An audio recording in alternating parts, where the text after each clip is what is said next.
Breaking news, bonjour la France. Pendant 3 mois, on s'est tu. Pendant tout ce temps, on vous a peut-être menti. Pendant cette absence, on vous a pas tout dit. C'est le jour de la révélation. Ciné Caméléon est de retour. Et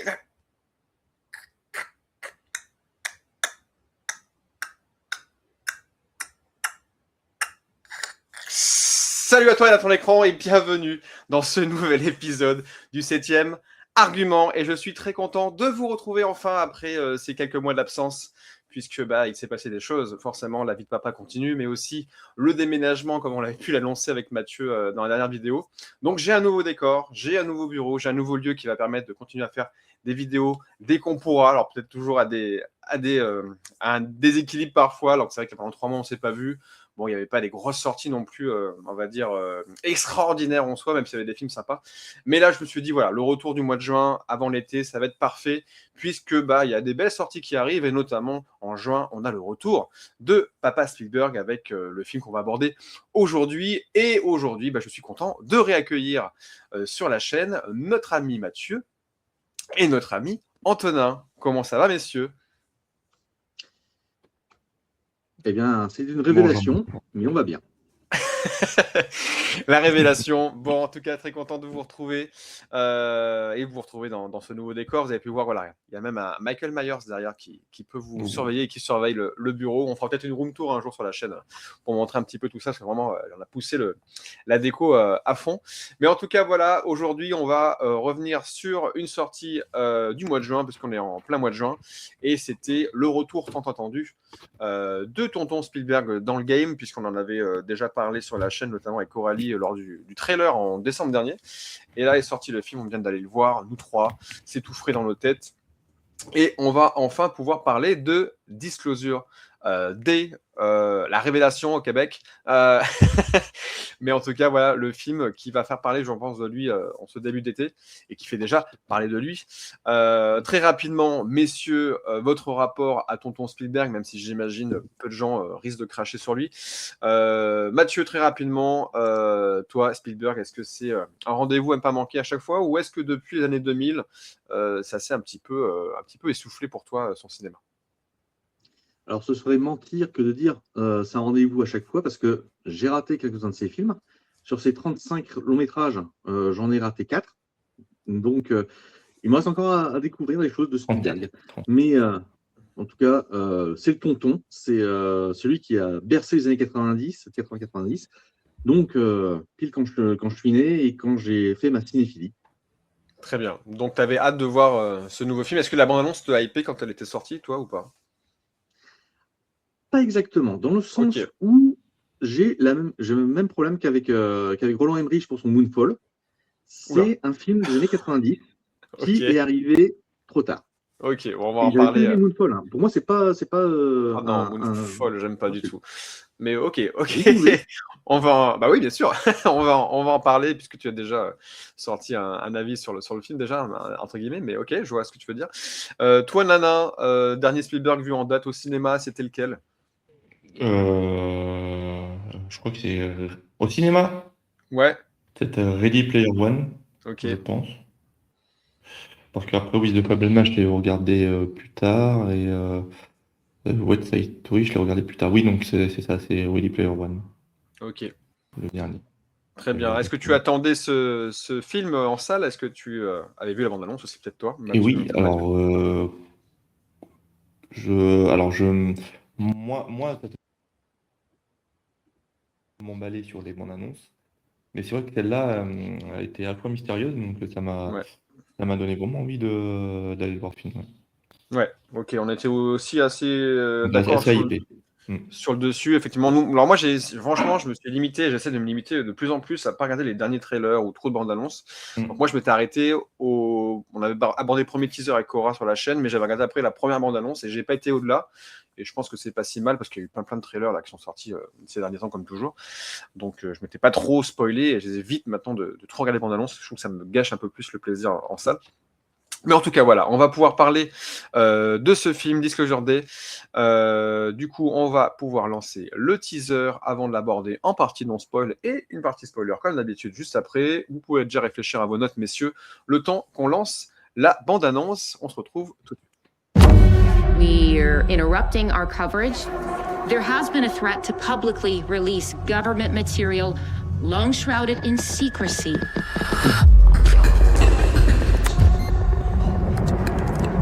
Are they people? No. Do you think there could be others? People have a right to know the truth. What are you gonna do? Full disclosure to the whole world, all at once.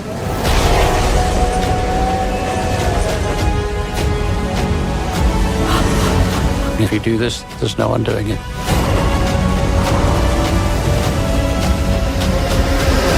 There will be no other day like tomorrow.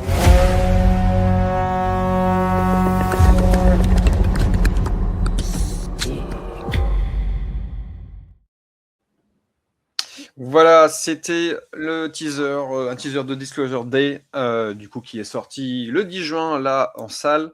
Donc, ça vient tout juste de sortir. Là, on l'enregistre. C'est dans les salles, effectivement. Est-ce qu'il y a eu du monde dans les salles pour vous? Donc, Mathieu, tu me disais en off qu'il y avait pas mal de monde, toi, le deuxième jour de la sortie. Antonin l'a vu le vendredi dans dans une ville un peu plus modeste, forcément, mais c'était pas grandiose. Et moi, samedi, hier, à Nantes, première séance du soir, c'était pas non plus rempli des ouf. J'ai peur, Non. moi, qu'il ne marche pas ou qu'il attire pas les foules, même si je sais que Spielberg attire moins les foules quand même depuis quelques années. Donc, bref, la lumière nous le dira. Mais en tout cas, c'est pas la cohue non plus. La cohue sur le film. La promo, il y en a eu un petit peu, mais c'est pas non plus la promo de l'année. Même s'il y a eu une avant-première au Grand Rex avec une grosse partie de l'équipe, il y a eu plein de choses autour de Spielberg et beaucoup d'interviews sur les chaînes. Mais voilà, je sais pas si le film attire non plus les salles. Donc on va en parler juste après avec ce Disclosure Day donc qui vient de sortir, comme je viens de le dire, en retour de Spielberg à la SF, dans un domaine qu'il connaît bien et qu'il a toujours passionné, à savoir l'entité et la vie extraterrestre. Après E.T., Rencontre du troisième type, son premier long métrage, alors Firelight, que je n'ai pas vu, hein, mais qui parlait aussi déjà de ça, de découverte extraterrestre. Il a abordé ça aussi forcément dans La Guerre des Mondes, post-2001, et aussi dans Indiana Jones 4, faut pas l'oublier, qui reste quand même ancré autour de la vie extraterrestre. Et là, on revient du coup avec Disclosure Day, donc on revient à Spielberg pur SF, hein, qui quand même nous avait manqué, je pense, même si Ready Player One, ça en restait aussi, mais dans la pure SF, on va dire plus classique. Là, il revient avec ce film-là. Donc moi, j'avais vraiment hâte de le voir, et surtout, j'avais très peur d'être peut-être déçu. Donc je m'avance déjà un petit peu sur mon avis, mais voilà, j'avais peur du film, et du coup on va pouvoir en parler, mais j'ai déjà l'impression, d'après les échos que je vois ou les critiques que j'ai pu déjà entendre du film, que c'est très mitigé sur les retours, et que c'est soit on aime, soit on n'aime pas. Il y a vraiment pas trop d'entre-deux, mais bon, voilà. En tout cas, messieurs, vous allez pouvoir donner votre note sur votre profil, le temps qu'on les notes, et on en parle juste après en partie non spoil. Donc sur 5 comme toujours, et quand vous êtes prêts, vous la me lancez, c'est parti, on peut révéler notre note, on ne va pas trop attendre, c'est parti.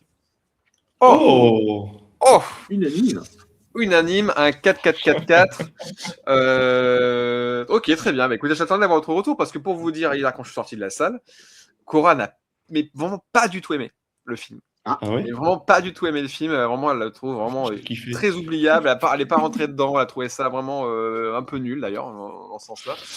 Donc, on reviendra plus dans les commentaires dessus. Mais voilà, donc je me suis dit, est-ce que les gars ont aimé comme moi? Est-ce que je suis le seul fanboy Tonton Spielberg qui était dans la salle? Mais j'ai hâte de voir quand même vos retours. Et il n'est pas dénué, je trouve, de défauts. Mais je trouve que c'est un bon Spielberg. Très bien. Écoutez, honneur à celui qu'on n'a pas vu depuis longtemps. Ça va être Antonin qui va pouvoir commencer à nous parler de Disclosure Day. Qu'as-tu pensé de ce film en version non spoil, même si on sait que pour l'instant, tu as plutôt bien aimé? Alors oui, j'ai bien aimé ce film parce qu'il aborde une thématique qui est importante selon moi, c'est la vérité. Et cette thématique-là, c'est le fil rouge tout le long du film, à savoir ou pas si il faut dire la vérité du coup à la population mondiale sur l'existence ou pas ou des aliens ou des entités du coup extraterrestres. Et du coup, ça, c'est une question que je me suis toujours posée voilà, quotidiennement, dans la vie de tous les jours, à savoir si la vérité est bonne à entendre ou pas. Ok, Donc, effectivement, je rebondis, déjà, j'ai beaucoup aimé cette thématique-là. je rebondis juste sur ce que tu as dit, parce qu'effectivement, je n'ai pas encore pitché le film, et c'est le bon moment, parce que tu l'abordes de cette façon-là aussi. Effectivement, Disclosure Day, donc pour ceux qui ont vu les bandes annonces, ils savent de quoi ça parle, mais ceux pour qui n'ont rien vu et qui veulent un petit peu savoir de quoi ça parle, effectivement, le pitch halluciné ou autre parle effectivement d'une révélation. Est-ce que toute la planète est prête à entendre le fait de l'existence ou non, effectivement, d'une vie extraterrestre? Et là, on va suivre du coup. Vraiment, je vais faire ça de façon très, très grosso modo. On va suivre deux équipes. Une qui veut révéler au monde, effectivement, que la vie alien est potentiellement existante, et des autres qui essaient de protéger ça depuis des années et qui font tout pour le cacher. Et en parallèle, on a deux personnes qui, effectivement, vont se retrouver liées d'une façon ou d'une autre à des choses un petit peu particulières dans leur ressenti, leurs émotions, ou dans certaines visions de ce qu'ils ont pu vivre ou de ce qu'ils vont vivre. Donc voilà, on reste sur cette thématique-là, et effectivement, le jour de la révélation, c'est le titre du film, c'est effectivement l'angle d'attaque du film, et sur ce pourquoi on va voir la fin. La fin du film, en tout cas. À voir si la révélation va se faire ou pas. Donc, il y a une sorte de course-poursuite tout le long du film qui va amener à quelque chose. Voilà, je te rends la parole, Nana. Qu'as-tu apprécié de plus? Qu'est-ce que tu as envie de rajouter avant de partir? Non, après, oui, donc il a cet aspect-là. Il y a aussi le retour. Je trouvais que ça fait longtemps que j'avais pas vu un bon film du coup d'Alien. Je trouvais que ça faisait longtemps. Ok.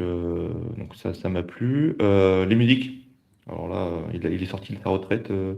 Notre ami John Williams, c'est Ouais, 93 ans quand même. ça fait 93 plaisir, et ans, et à ça fait cet plaisir. âge-là de faire ça, ouais. Oh là là. Mais toutes les musiques, quoi. Franchement, ils m'ont tous marqué dans le film. Non, après le casting, le casting, je le trouvais bien. Un peu moins bien peut-être celui qui joue. Je vais peut-être me tromper. Daniel? Le jeune, du coup? Non, le jeune, ouais, le jeune. John O'Connor? Non, comment il s'appelle? Josh O'Connor, Non. pardon. Celui qui joue Gabriel. Ouais. Oui. Et après, Emily Blunt, je l'ai trouvé très, très, très, très, très, très fort, notamment sur une scène. On va pas spoiler, mais notamment dans une scène. Et puis non, après c'est vraiment voilà, un mélange à la fois d'action, de thèmes un petit peu philosophiques, politiques aussi également, médiatiques. Donc en fait c'est vraiment un film on va dire global qui nous interroge au final. Donc je pense qu'à la fin du film, tout le monde s'interroge un minimum sur cet aspect de la vérité.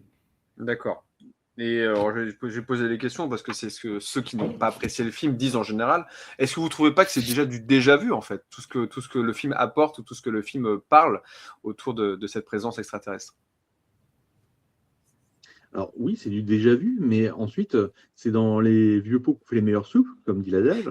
Là, c'est pas forcément la meilleure soupe, hein, c'est pour ça que c'est pas un 5 sur 5. Mais franchement, on n'a pas besoin que ce soit des nouveautés. Tant qu'il y a quelque chose d'intelligent qui est fait, pour moi, ça passe. Et la question, c'est est-ce que justement, il allait produire quelque chose d'intelligent? Alors toi, Mathieu, qu'as-tu pensé du film, du coup? Est-ce qu'il a produit quelque chose d'intelligent? Eh bien, dans l'ensemble, oui. Mais encore une fois, c'est là que je reviens sur cette terrible comparaison avec Moonfall. C'est que c'est un film des années 90 qui est transposé dans les années 2020. C'est pas qu'il a 30 ans de retard au niveau technique, parce que là, encore une fois, Spielberg, c'est le patron. Hein, là, il est prouvé, toujours. Ces images sont excellentes. Elles sont reconnaissables, même si il faut remercier Janusz Kaminski, son directeur de photo attitré depuis quelques décennies. Mais c'est surtout que justement, parmi les critiques que d'autres youtubeurs ont émis sur le film, c'est une certaine naïveté, en particulier vis-à-vis des médias. Puisque donc là, ce qui est l'élément central d'explication, et c'est visible dès le début du film avec le personnage justement d'Emily Blunt, donc Margaret Fairchild, qui est la Miss Météo d'une petite station de télé locale. À partir de cette télé, justement, on doit diffuser l'information. Or, justement, aujourd'hui, nous sommes dans une époque où déjà la télévision n'est pas aussi puissante qu'elle a été dans les années 90 ou dans les années 60 quand il s'agissait de former justement un imaginaire.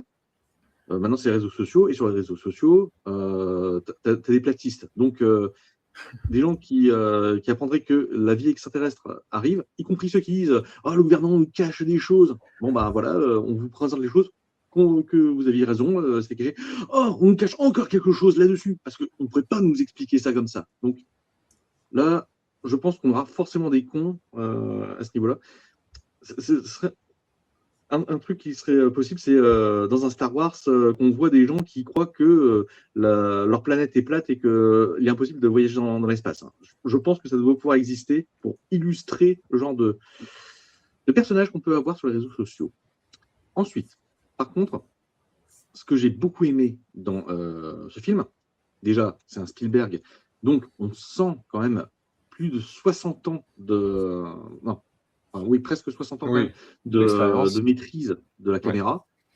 Et c'est un film assez somme, puisque j'arrêtais pas de faire des parallèles avec sa filmographie. Par exemple, on a vu dans la bande-annonce la scène du train, c'est tiré complètement de Duel, son troisième téléfilm, pardon, mais son premier film qui a ensuite été transposé au cinéma. On la retrouve quasiment telle quelle, jusqu'au moment où effectivement ils doivent monter sur le train pour échapper à la mort. Oui, monter dans le train à la Indiana Jones 3 et ensuite tomber dans une séquence très émotion. Je pense que c'est celle-ci que tu peut-être abordé d'Emily Blunt, Antonin, qui est assez forte en émotion, peut-être, je ne sais plus, où ils sont au milieu des... C'est pas un spoil en soi, mais ils sont au milieu d'une cargaison de piano et il y a toute une métaphore autour de la communication et du son et de la musique et on sait que ça fait référence à Rencontre du troisième type. Bon bref, il y a plein de petits clins d'œil. Il y a le motel qui s'appelle Indiana. Bon bref, il s'est fait des auto-clins d'œil. Il n'y a pas à se cacher à ce niveau-là. Mais par contre, un truc qui m'a gêné, et ça, on parlera pour la partie spoil, c'est la fin. Parce qu'en plus de la naïveté qu'on pouvait avoir dans la représentation des médias, c'est que on se retrouve frustré. C'est une frustration normale, logique. La fin, le cut du fin de film, pour ça, c'est une frustration? Oui. Je le sentais venir. Et je me suis dit, le problème, c'est que justement, c'est des éléments les plus importants parce que surtout, le film n'est pas un film d'extraterrestres en réalité. C'est un film sur les êtres humains. Comment est-ce que les humains réagiraient si leur monde était bouleversé? Oui, je comprends. C'est ce qu'ils disent tout le long du film. On s'attend effectivement à une révélation peut-être plus dans cette... Une sorte de contrôle, c'est le contrôle des hommes. Le contrôle, mais aussi si jamais le monde, il y a un parallèle qui est fait entre les extraterrestres et le divin. La question, c'est aussi, imaginons, il y a Zeus qui débarque sur Terre. Ça veut dire que le christianisme, l'islam, le judaïsme sont faux. C'est quand même, ça fait au moins les 3/4 de la population mondiale qui aurait la preuve que ce en quoi ils croient est faux. Ça va être un bouleversement, ça aussi. Si justement on découvrait un dieu. Et bien là, la question se pose. Elle est un petit peu abordée, mais je trouve pas assez, alors que pour moi, c'est la question centrale du film. Donc, je comprends. Il la met peut-être trop en avant pour justement peut-être pas d'y répondre de la façon dont tu souhaitais. Même moi, pour te dire, je pensais même qu'ils allaient... Bah non, parce que en fait, la réaction des gens, on l'a pas vraiment. On a la diffusion de l'information, mais la réaction, tout l'événement qu'il peut y avoir derrière, effectivement, c'est pas encore...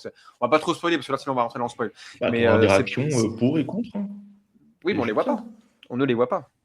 Là, on a juste la diffusion du message. On ne voit pas. L'ouverture, c'est la fin par l'ouverture. Oui, mais Mathieu voulait la conséquence. Parce que dans le film, le personnage parle de conséquences de la révélation. C'est vrai qu'on ne parle pas de ça. Et même moi, pour te dire, sans spoil non plus, mais je m'attendais à qu'ils coupent même, entre guillemets, la révélation avant même qu'on diffuse peut-être certaines images, certaines choses, même avant ce que Mathieu aurait aimé savoir par rapport au personnage d'Emily Blunt. Mais bref, ça, on en parle dans la partie spoil parce que c'est trop difficile de ne pas l'aborder sans rentrer dans le détail. Mathieu, est-ce que tu voulais rajouter autre chose avant de passer la main? Non, le reste, c'est pendant la partie spoil. J'ai envie de savoir ce que toi aussi tu as pensé. Écoutez, moi, j'avais peur d'être déçu. Parce qu'en fait, on va dire que le début du film se lançait dans un truc, dans une sorte de thriller science-fiction qui aurait pu prendre des chemins qui m'auraient moins plu.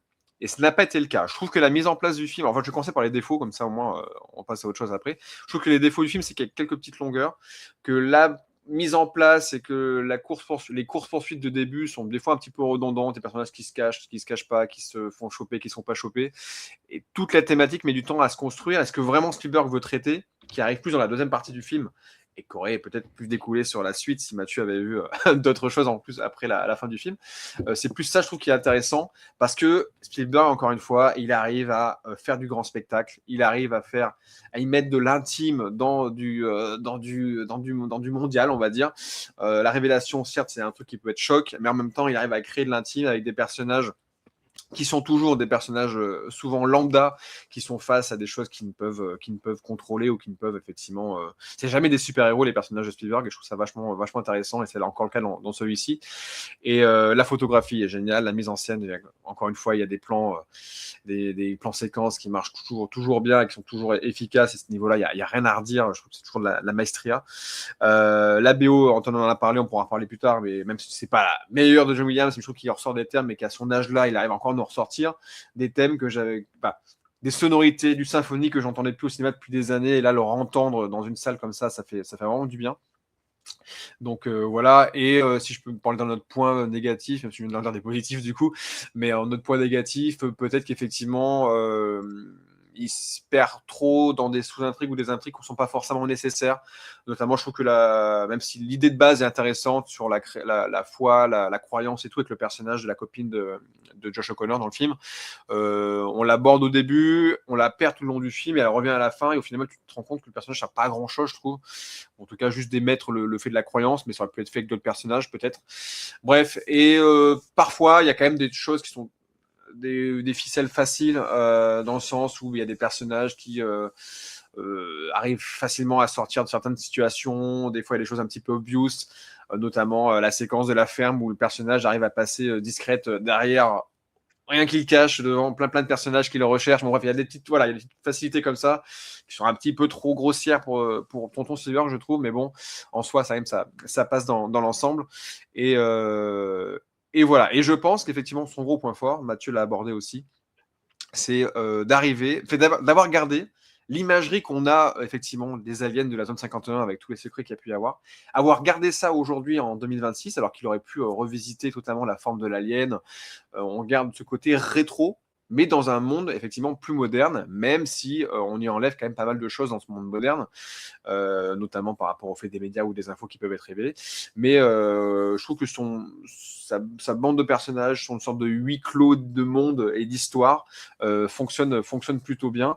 Et ce côté rétro est bien assumé, et je trouve que c'est ça aussi qui m'a fait plaisir, c'est le fait de te dire, tu as une idée de l'image de l'alien, qui a souvent été reprise dans des films, dans des jeux vidéo, dans des machins, qui a souvent été revisité aujourd'hui. Mais Spielberg, il te dit, mais oui, mais imagine tous ces stéréotypes, toutes ces choses qu'on t'a dit, qu'on t'a rebâché des millions de fois quand tu étais enfant, ça existe vraiment. Et je trouvais ça fort de garder cette image rétro et de l'assumer jusqu'au bout et de te dire, mais finalement, l'alien que tu imagines, même si tu trouves ça un petit peu gentillé et facile, bah, imagine qu'il existe vraiment.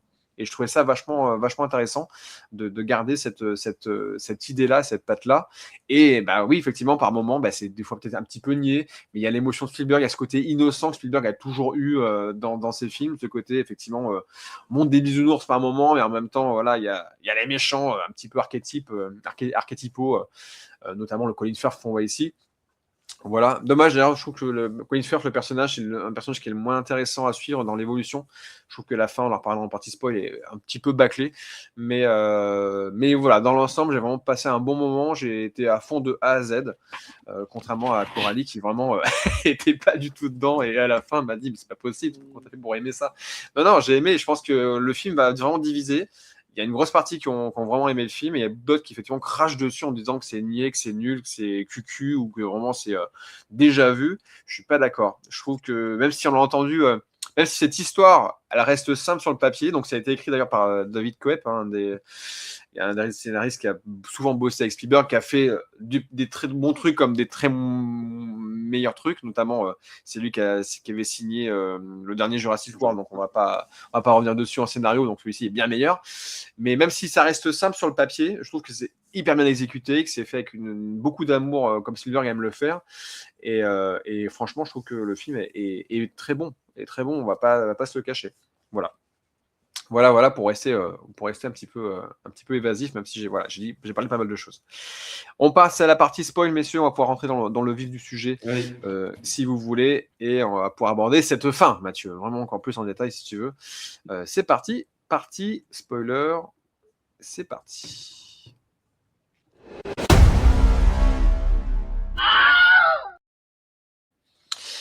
Donc, Disclosure Day, effectivement, tout vient sur cette révélation-là, qui est forcément le climax du film et qui va être la fin de la deuxième partie.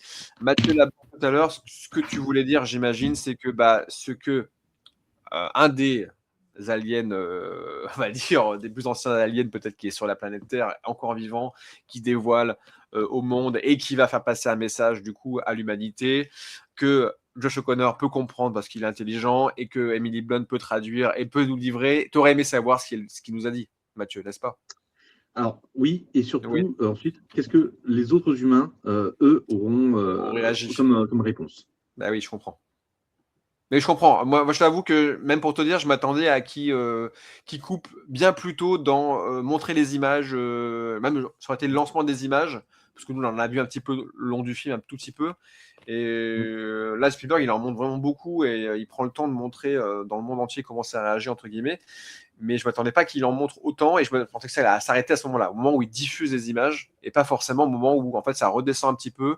On apprend qu'il y a un alien qui est encore en vie, qui est sur la planète, qui est livré ici par le personnage de Noah. Non, pas Noah. Noah, c'est Colin Firth. L'autre personnage, j'ai perdu, qui est joué par Domingo, machin, je sais plus. L'autre personnage qui amène cet alien-là, et cet alien-là va chuchoter dans l'oreille effectivement des choses. Hugo, je crois. Hugo, c'est ça, merci. Va chuchoter des choses du coup à nos deux protagonistes, et c'est eux qui vont pouvoir nous le révéler.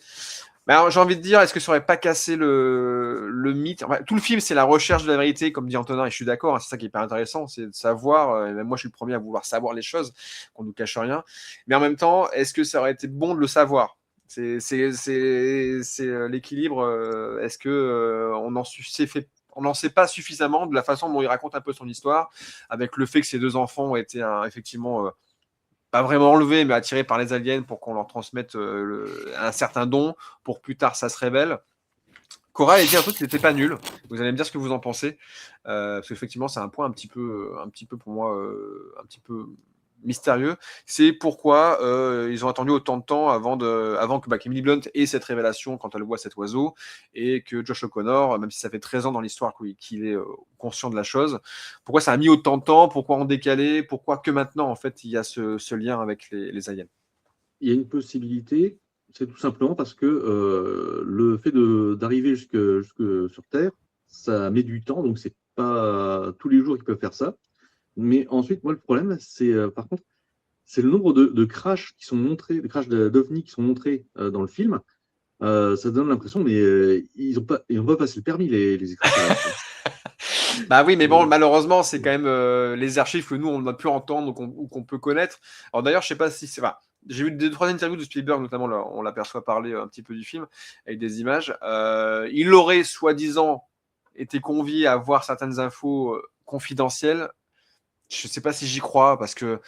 non, mais c'est ce qu'il a dit. Il a dit en interview qu'il avait eu accès à des infos confidentielles parce que, comme il est renommé un petit peu quand même dans la démarche et dans la thématique, mais j'y crois pas trop parce que justement le film critique quand même le fait qu'on nous cache les choses. Donc tout ce qu'il y a autour de la zone 51 aujourd'hui, je sais plus où. Enfin, j'ai du mal à savoir. Il y a des infos qui sortent. Hein. Oui, il y a des infos qui sortent. Il y en a qui sont sorties au fur et à mesure. Mais jamais vraiment officiellement et diffusé à un large au panneau mondial, tu vois. Je veux dire, si je devais résumer une info que j'ai eue dernièrement ou dans les 10 dernières années, je pense que je n'aurais même pas à le sortir parce que je pense pas que l'info soit vraiment véridiquement tamponnée partout.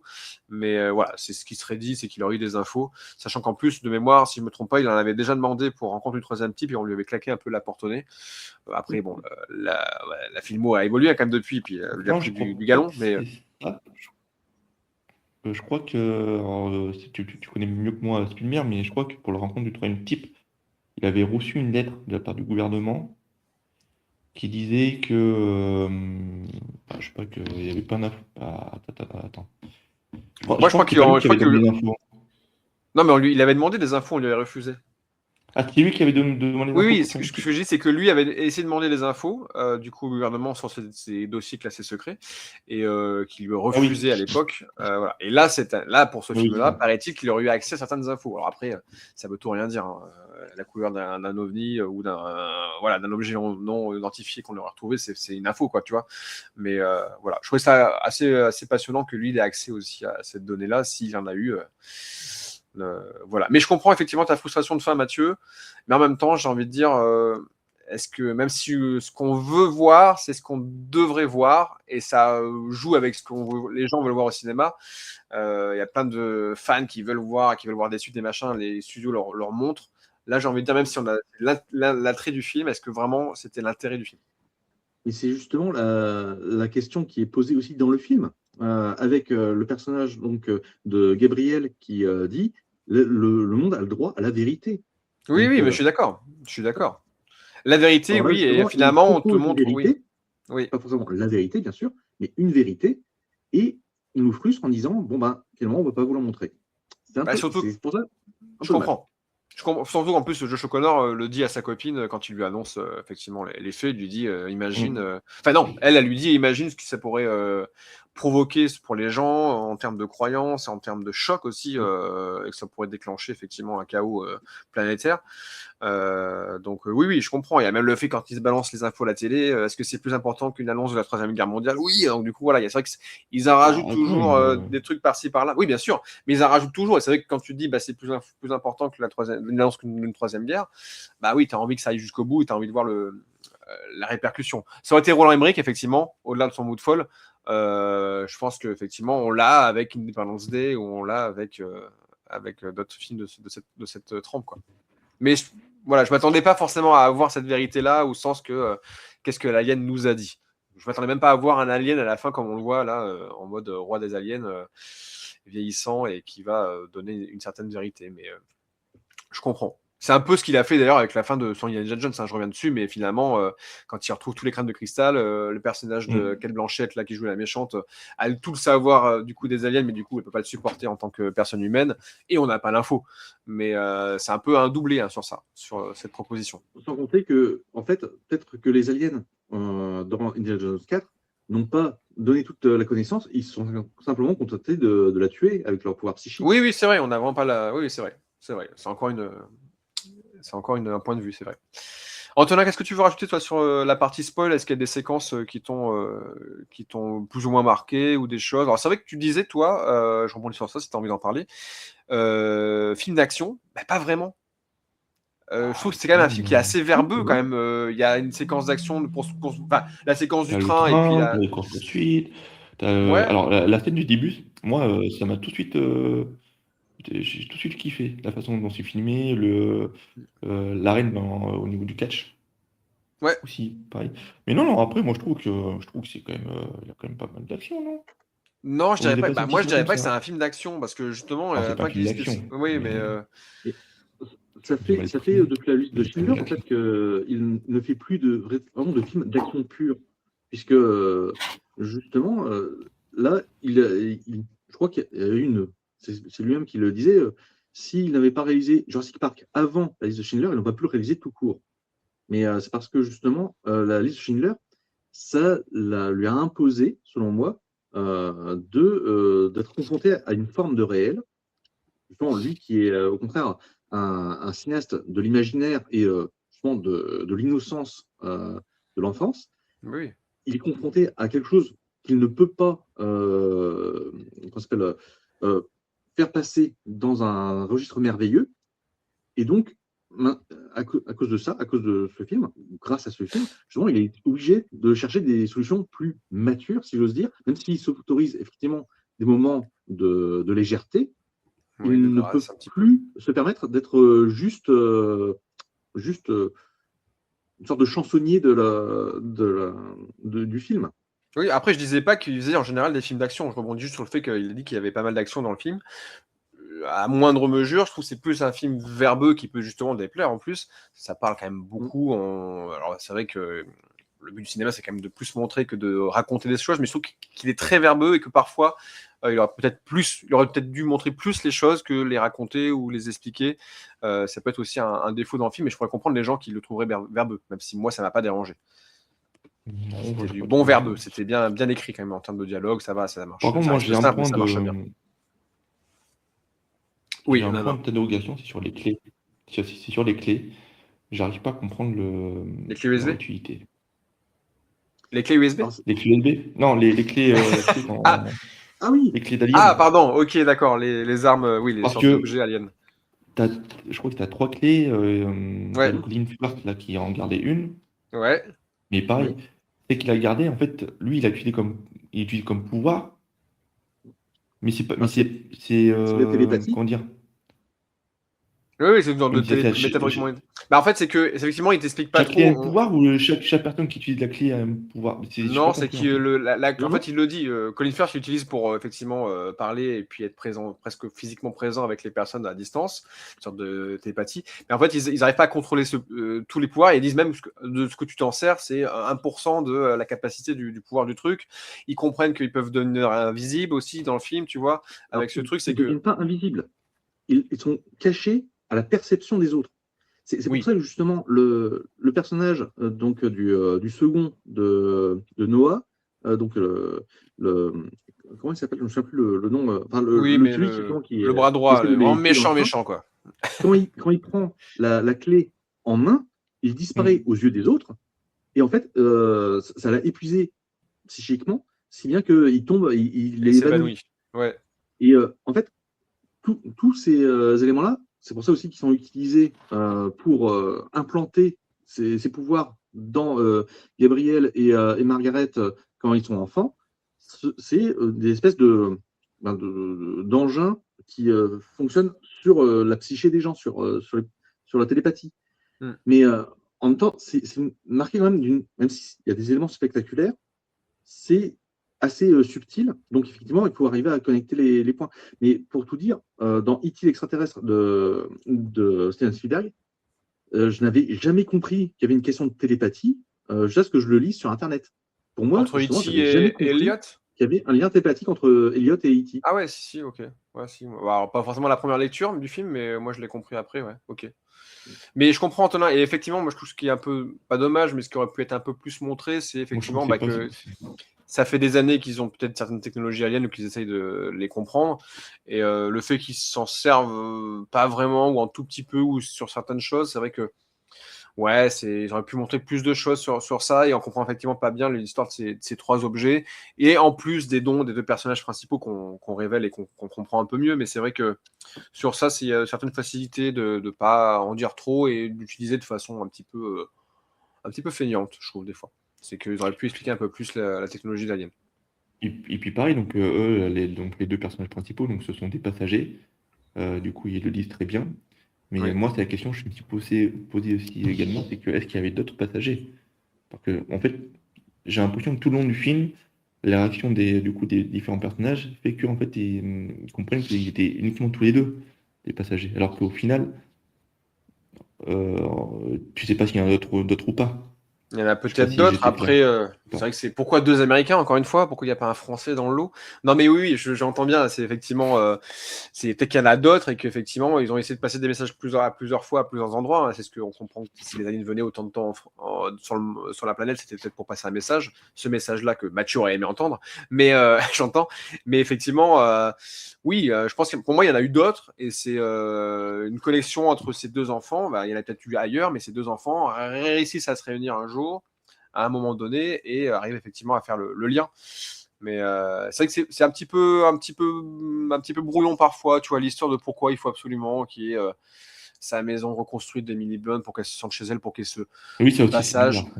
Je trouve pas forcément ça hyper non plus hyper c'est de la symbolique. justifié. Ouais, c'est de la symbolique, C'est de la mais symbolique. après, c'est là où justement il y a une différence entre le réalisme et le merveilleux. Et comme Spielberg reste quand même un auteur de merveilleux, ben, il préfère justement le symbole à quelque chose de complètement cartésien. Ouais, je comprends. Pour moi, c'est ça avant tout. Ouais. Et après, il y a un Et côté ensuite, aussi, tu vois, il y a aussi le côté, alors je pense qu'il y a une métaphore, c'est tout le long du personnage, le personnage de Hugo, on se demande ce qu'il fait au début, il bosse dans le théâtre, dans le cinéma, il y a des décors qui se construisent autour de lui, on ne sait pas trop ce qui se passe. Et il y a aussi c'est aussi cette métaphore de Spielberg va te construire, va te donner des pièces de puzzle sans comprendre où est-ce qu'il va t'amener, puis en fait à la main il t'amène à un décor qui se veut être réel alors qu'on sait très bien qu'il a été fabriqué. Je trouve qu'il y a aussi, je pense, un côté métaphore, création, histoire, enfin création du cinéma, du décor du cinéma qui a fait le film de Spielberg en fait, et que cette maison-là qui va te faire croire que c'est la vraie maison et que tu l'as vu se faire construire. Ouais, il y a aussi cette métaphore-là. On peut le prendre comme ça. il y a un autre. Pardon, tu voulais dire quelque chose, Antonin? Non, Non, vas-y, bien. vas-y. Ouais. Non. Il y a aussi un point, moi, qui m'intéresse, c'est. Alors, je fais un petit trigger warning. Ça va parler un peu de religion encore.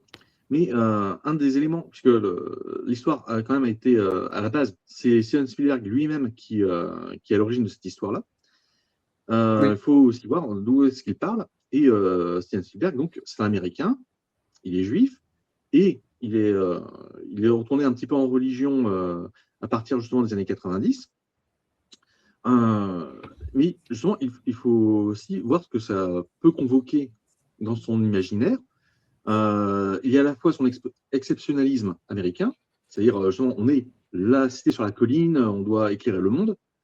Il y a aussi son côté judaïsant, puisque là aussi, il est censé faire partie d'un peuple élu pour guider le reste de l'humanité.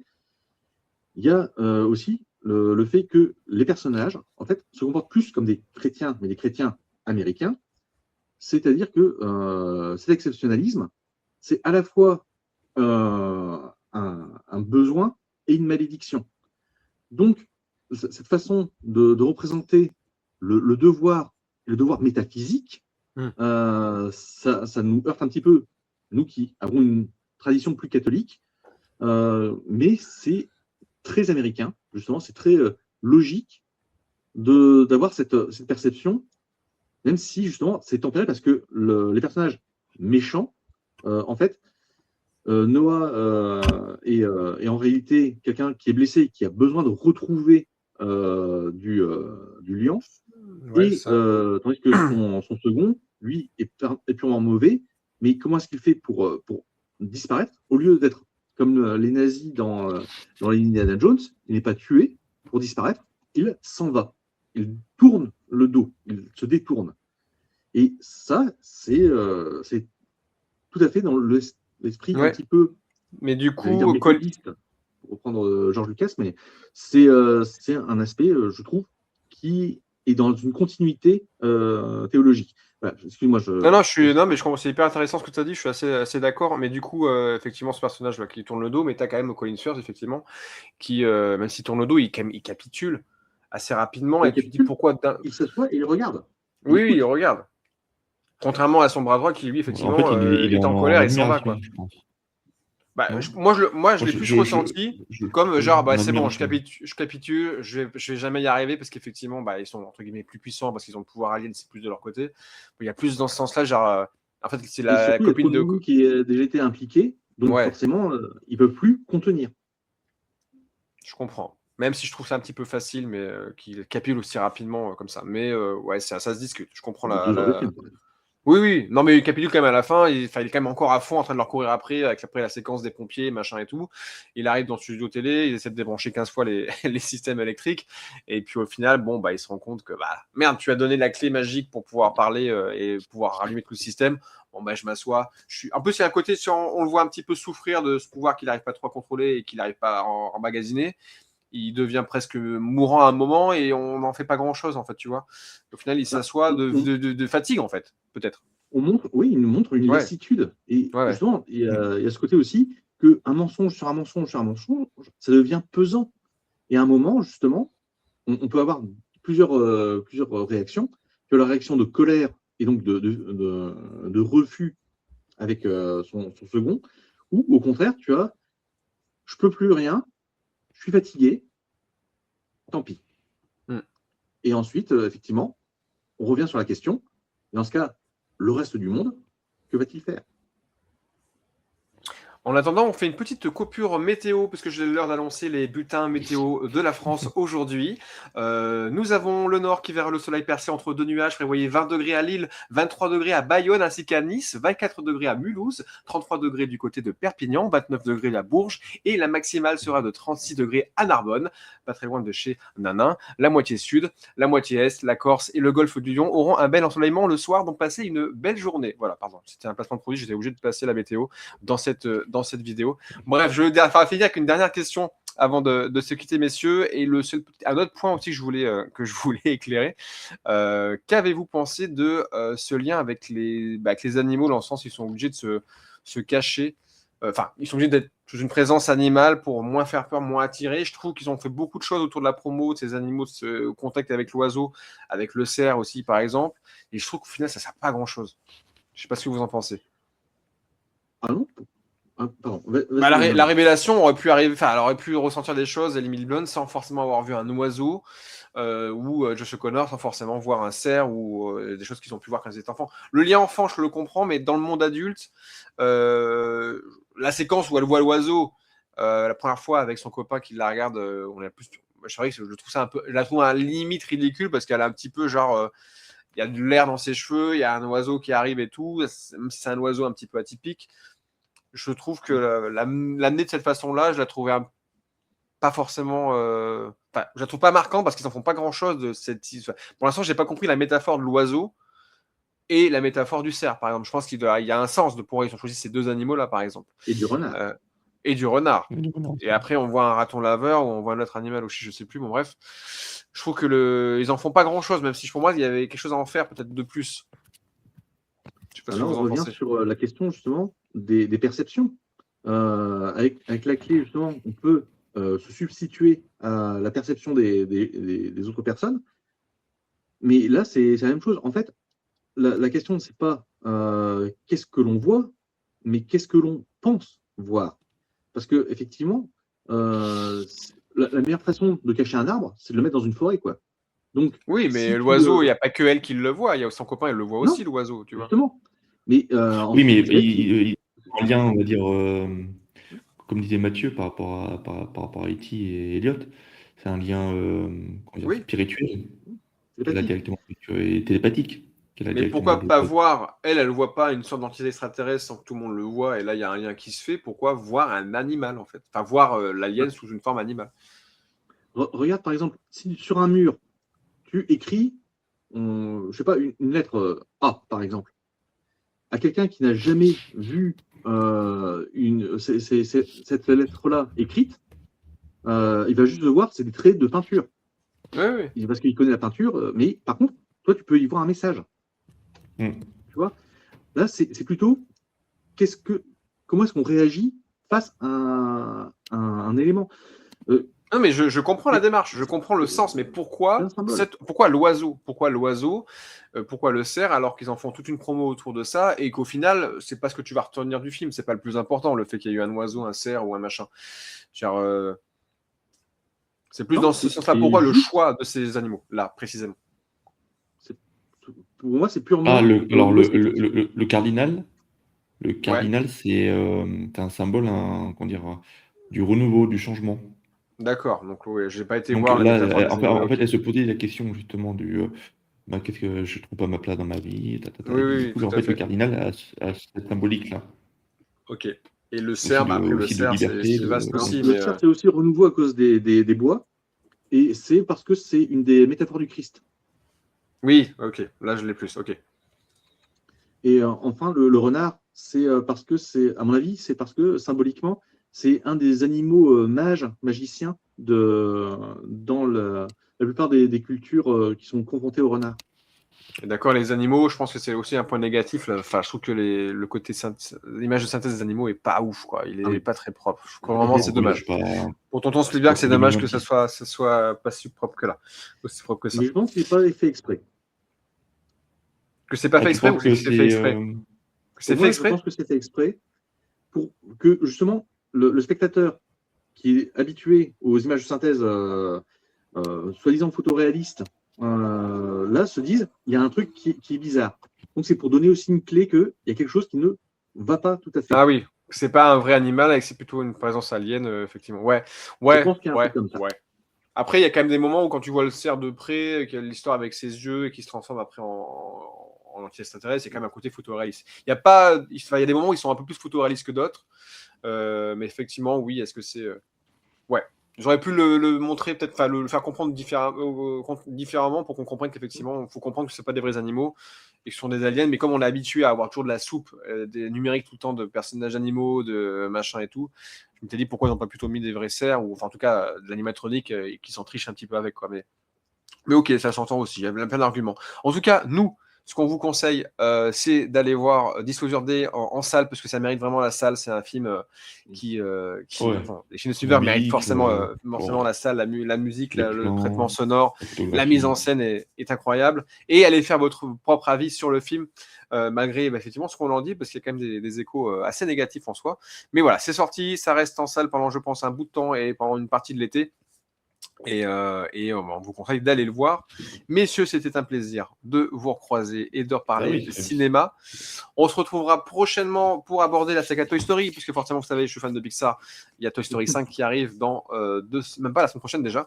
Ça arrive vite et on en parlera du coup fin juin. Donc n'hésitez pas à venir, ça sera un live comme à l'époque avec les films abordés. Il y aura des petits jeux aussi. Et on abordera forcément notre avis sur le dernier volet de l'histoire des jouets, comme disent le Québec aussi. Voilà, en tout cas, et on se retrouvera aussi cet été. Je pense qu'on parlera du prochain Nolan aussi, parce qu'il est fort attendu. L'Odyssée en juillet. Bon, bref, il y a des arrivées qui vont être là et on essaiera d'être un peu plus au taquet que ces derniers mois. Mais voilà, on est toujours là. Donc la révélation, c'est qu'on est encore vivant aussi.